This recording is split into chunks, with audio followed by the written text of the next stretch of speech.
ஜேஸ்வர் serial நெக்கான எபிசோடில் செந்தில் மீனா 2 பேருமே உட்காந்து பேசிக்கிட்டு இருப்பாங்க. அப்போ தங்கமயில் வந்து ஒரு மெசேஜ் போட்டு விட்டுருப்பாங்க. அதை செந்தில் வந்து பார்ப்பாரு. அதில் எனக்கு ஒரு வேலை அரேஞ்ச் பண்ணி தர முடியுமா அப்படின்னு சொல்லி இருக்குமா, அதை பார்த்துட்டு கோவப்படுவார். இதுமாரி நீ அவங்களுக்கு கூட பேசுகிறதோ இல்லை அவங்களுக்கு ஏதோ வேலை ரெடி பண்ணி கொடுக்குறதோ அப்படிங்கிறதான்னு வச்சுக்கோயேன், நான் இவ்வளோ தான் உன்கிட்ட சண்டை போட்டுட்டு பேசிட்டேன், நான் இனிமேல் பேச மாட்டேன், அப்பாக்கிட்டே அம்மாக்கிட்டே நான் விஷயத்தை சொல்லிடுவேன் அப்படின்னு சொல்லிட்டு கிளம்பிடுவார். இன்னொரு பக்கம் ராஜி கிளம்பிட்டு இருப்பாங்களா, அப்போ உனக்கு லூஸ் ஹேர் தான் நல்லாயிருக்கு அப்படின்னு சொல்லிட்டு கதிர் சொல்வார்.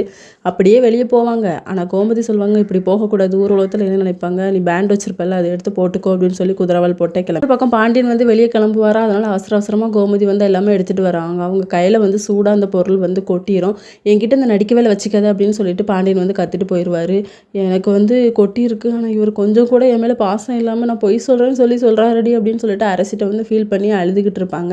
அடுத்த சீனில் மீனா வந்து கோயிலுக்கு வந்திருப்பாங்க. அவங்க தெரிஞ்ச ஒரு அக்கா கூட பேசிக்கிட்டு இருப்பாங்க. அப்போ எங்கள் மாமியாரை பார்க்க ஆள் இல்லை அப்படின்னு சொல்லுவாங்க. அப்போ வந்து தங்கமயிலோட ஞாபகம் வரும். கோயிலை விட்டு கிளம்பலான்னு போகும்போது அங்கே வந்து செந்தில் வந்து அஞ்சலி கூட பேசிக்கிட்டு இருக்கிறத பார்த்துருவாங்க.